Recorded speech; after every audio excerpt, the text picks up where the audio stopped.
2024 లేదా 25లో డిగ్రీ లేదా బీటెక్ చదివారా? సాఫ్ట్‌వేర్ జాబ్ కోసం ఎదురు చూస్తున్నారా? అయితే కోడ్ జ్ఞాన్ 100 డేస్ కోర్సులో చేరండి, జాబ్ సాధించండి. Hello viewers, welcome to our channel. ఈరోజు మనతో పాటు ప్రముఖ న్యాయవాది శ్రీమతి ఆకుల రమ్య కుమారి గారు ఉన్నారు. నమస్కారం రమ్య గారు. నమస్తే అండి. సో రమ్య గారు, చాలా వరకు పెద్దవాళ్ళు ఏంటంటే అమ్మమ్మలు కానీ లేదంటే నానమ్మలు కానీ తాతయ్య వాళ్ళు కానీ వాళ్ళ మనవళ్ళకి లేదంటే మనవరాళ్ళకి ఆస్తులని రాసిస్తూ ఉంటారు. సో మైనర్స్కి ఆస్తులని రాయించడం అనేది కరెక్టే అంటారా, లేదంటే అసలు రూల్స్ ఏమైనా ఉందా? చాలా సందర్భాల్లో అండి, అంటే ఒకప్పుడు పోల్చుకుంటే తాతల ఆస్తి మనవాళ్ళకి మనవరాళ్ళకి అనే దాని మీద ఎక్కువ నడుస్తూ ఉండేది. సో అంటే స్త్రీలకి మహిళలకి చట్టం ప్రకారం ఆస్తులు ఇవ్వడం అనేది జరిగిన తర్వాత ఈ విషయం ఇంకొంచెం లేదా తాత ఆస్తులు ఏవైతే ఉన్నాయో ఖచ్చితంగా మనవడికే వస్తాయి అనేది ఒక ఫీలింగ్ తోటి ఒక మన ఆచారపరంగా నడుస్తున్న వ్యవహారం. అమ్మమ్మలు కానీ తాతయ్యలు కానీ లేదా నానమ్మలు కానీ ఎవరైనా కూడా ఆస్తులు ఒకవేళ మనవడికి కానీ మనవరాలకి కానీ రాయాలి అనుకుంటే చాలా సందర్భాల్లో ఎక్కువ ఆస్తులు ఉన్నప్పుడు వాళ్ళకి గుర్తుగా మనవాళ్ళు మనవరాళ్ళు అయితే ఇంకా బాగా హ్యాపీగా ఉంటారన్న ఉద్దేశంతో రాయడం జరుగుతుంది. లేదా కొడుకులకి కానీ కూతుర్లకు కానీ ఇవ్వడం అనేది జరుగుతుంది. యాక్చువల్గా మైనర్ పిల్లల విషయానికి వచ్చేసరికి వాళ్ళ ఇష్టపూర్వకంగా లేదా వారసత్వంగా వచ్చే ఆస్తి ఏదన్నా ఉంటే వాళ్ళ తల్లిదండ్రులు ఎవరైతే ఉన్నారో వాళ్ళు సరిగ్గా లేరని కానీ లేదా భవిష్యత్తులో వీళ్ళు వేస్ట్ చేస్తారో ఆ ఎక్స్పెన్సెస్ అని ఆస్తిగా అంతా పిల్లలకి లేకుండా చేసేస్తారో అనే నమ్మకం కానీ అపనమ్మకం కానీ ఉంటే ఖచ్చితంగా మనవాళ్ళకి మనవరాళ్ళకి వాళ్ళు మేబీ ఫస్ట్ ఇయర్ బాబే అంటే అప్పుడే పుట్టిన పిల్లలైనా కూడా మైనర్లకి ఆస్తి రాసే ఆ హక్కు అనేది తల్లిదండ్రులకి తాతయ్యలకి నానమ్మలకి అమ్మమ్మలకి అందరికీ కూడా ఉంటుందండి. సో ఒకవేళ ఆస్తిని రాయొచ్చు అనుకుంటే గార్డియన్గా ఎవరిని పెడితే కనుక మంచిదంటారు? సో అమ్మ వాళ్ళని నాన్న వాళ్ళని పెడితే మంచిదంటారా, లేకపోతే వేరే వాళ్ళని ఎవరైనా పెడుతూ ఉంటారా? యాక్చువల్గా పెద్దవాళ్ళు ఎవరైనా మైనర్ పిల్లలకి ఆస్తులు రాయాలి అనుకుంటే కనుక దానికి సంబంధించి వీల్నామా రాయడం కానీ గిఫ్ట్ డీడ్ రాయడం కానీ లేదా రిజిస్ట్రేషన్ చేయడం కానీ జరుగుతూ ఉంటుంది. అలా చేసే హక్కు ఉంటుంది, వాళ్ళు చేయొచ్చు కూడా. కొన్ని సందర్భాల్లో ఊంబ్లో ఉన్న బేబీ విషయంలో కూడా పుట్టిన తర్వాత వాళ్ళకి ఈ రైట్స్ మేము ఇస్తున్నాం, ఈ ఆస్తిని ఇస్తున్నాం అని రాసిన సందర్భాలు కూడా చాలా ఉన్నాయి.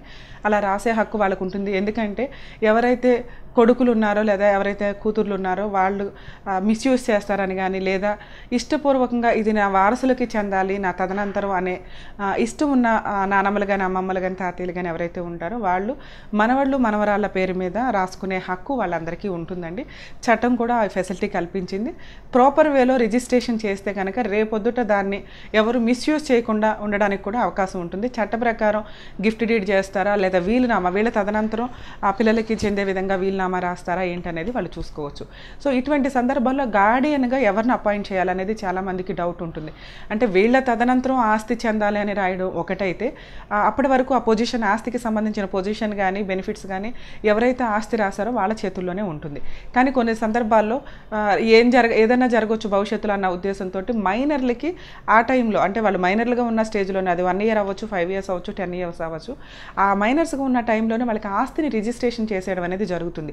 అది గిఫ్ట్ డీడ్ అన్నా కానీ లేదంటే సేల్ డీడ్ రిజిస్ట్రేషన్ అన్నా కానీ గిఫ్ట్ డీడ్లో కానీ వేటిలోనన్నా కొన్ని కండిషన్స్ పెడితే కనుక ఆ కండిషన్స్ని ఇంప్లిమెంట్ చేయాల్సిన అవసరం ఆ మైనర్కి సంబంధించిన వ్యక్తులు ఎవరైతే గార్డియన్గా అపాయింట్ చేస్తారో వాళ్ళకు ఉంటుంది. సో ఎవరిని గార్డియన్గా అపాయింట్ చేయాలి అంటే చట్టం మనకి కొన్ని రూల్స్ అండ్ రెగ్యులేషన్స్ని ఆ చట్టంలో మనకి చెప్పడం జరిగిందండి. గార్డియన్స్ యాక్ట్ చట్టంలో 5 ఇయర్స్ లోపు పిల్లల విషయంలో గార్డియన్గా అపాయింట్ చేయాలి అంటే ఖచ్చితంగా తల్లిని మాత్రమే గార్డియన్గా అపాయింట్ చేయాలి. తల్లి లేని సందర్భంలో ఫాదర్ని గార్డియన్గా అపాయింట్ చేయడానికి అవకాశం ఉంటుంది. 5 ఇయర్స్ దాటిన పిల్లలు, అది మగపిల్లడైనా ఆడపిల్ల అయినా కానీ వాళ్ళు మేజర్స్ అయ్యేదాకా 5 ఇయర్స్ దాటిన వ్యక్తుల విషయంలో తండ్రిని ఎవరైతే తండ్రి ఉంటారో తండ్రిని మాత్రమే గార్డియన్గా అపాయింట్ చేయాలి. తండ్రి లేని సందర్భంలో తల్లికి గార్డియన్గా అపాయింట్ చేస్తూ రైట్స్ ఇవ్వడం అనేది జరుగుతూ ఉంటుంది. బయట వ్యక్తుల్ని గార్డియన్గా అపాయింట్ చేయాలి అంటే కనుక ఖచ్చితంగా దానికి సంబంధించి కోర్టు డైరెక్షన్స్ తీసుకోవాల్సి ఉంటుంది. లేదా గార్డియన్కి కొన్ని బాధ్యతలు అనేది ఇవ్వడం జరుగుతుంది. తల్లిదండ్రులు లేని వ్యక్తులకు మాత్రమే గార్డియన్గా బయట వ్యక్తులను అంటే మేనమామని కానీ పిన్నిని కానీ లేదా మేనత్తని కానీ ఇటు బాబాయిని కానీ ఎవరినైనా గార్డియన్గా అపాయింట్ చేయడం అనేది జరుగుతూ ఉంటుంది.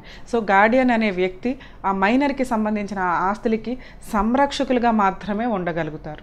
సో మరి మైనర్కి గార్డియన్గా ఉండేటటువంటి వ్యక్తికి ఎలాంటి హక్కులు ఉంటాయి? ఒకవేళ ఆ ఆస్తిని ఏమన్నా తాకట్టు పెట్టుకునే అవకాశం ఏమైనా ఉంటుందంటారా లేదా? సో యాక్చువల్గా చాలా సందర్భాల్లో అంటే రీసెంట్గా కూడా మేము ఒక లీగల్ ఇష్యూస్ మీద డౌట్ రేస్ చేయడం జరిగిందండి. ఆ కేసు ఏంటి అంటే, నా తాతయ్య ఎవరైతే ఉన్నారో తాతయ్యకి 2 కొడుకులు 1 కూతురు. వైఫ్ చనిపోతూ ఆవిడకి స్త్రీధనంగా వచ్చింది ఏదైతే ఆస్తి ఉందో దానిని రెండో కొడుక్కి సంబంధించిన కొడుకుకి గిఫ్ట్ డీడ్గా చేయడం జరిగింది. యాక్చువల్గా ఆ బాబు వయసు 2 ఇయర్సే వీళ్ళు రాసే టైంకి. సో ఇప్పటికి 1 ఇయర్ కంప్లీట్ అయ్యింది. తాతగారు పెద్ద కొడుకు, నెక్స్ట్ కొడుకు, కూతురు కూడా నో అబ్జెక్షన్స్ ఇస్తూ గిఫ్ట్ డీడ్ రాశారు.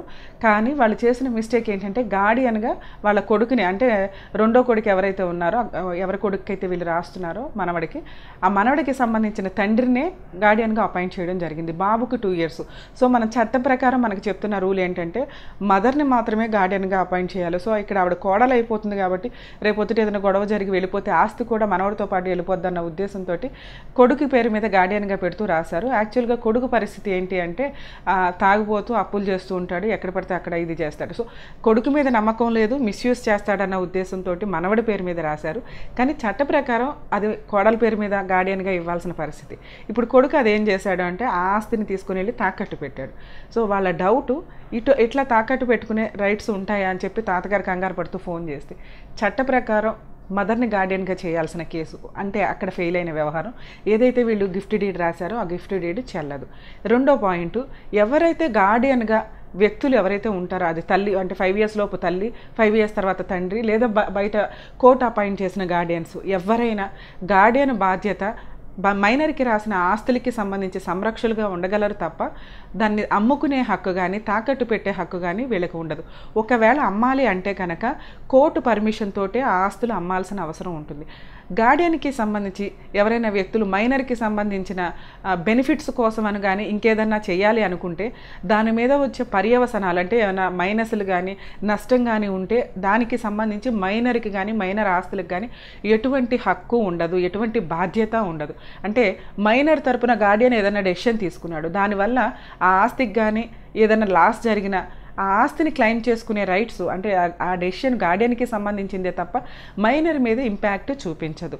సో గార్డియన్లు ఒక సర్వెంట్ కింద బాధ్యతాయుతంగా మైనర్ తరపున రిప్రజెంట్ చేయాలే తప్ప దాన్ని మైనర్ అభివృద్ధి కోసమో లేకపోతే మైనర్ ఎడ్యుకేషన్ కోసమో మేము దీన్ని అమ్మేసామండి అనే హక్కు వాళ్ళకి ఉండదు. సో ఒకవేళ అట్లా అమ్మాల్సిన పర్మిషనే వస్తే కనుక కోర్టు పర్మిషన్ తీసుకొని కోర్టు డైరెక్షన్ తోటే కోర్టు హయాంలో కోర్టుకి సంబంధించిన వ్యక్తుల హయాంలోనే ఆస్తిని అమ్మి దాన్ని ఏ రకంగా మైనర్కి యూజ్ చేశారు, మైనర్ బెనిఫిట్స్ కోసం ఏ రకంగా యూజ్ చేశారు అనేది గార్డియన్ ఖచ్చితంగా చెప్పాల్సిన అవసరం ఉంటుంది. Thank you so much Ramya గారు.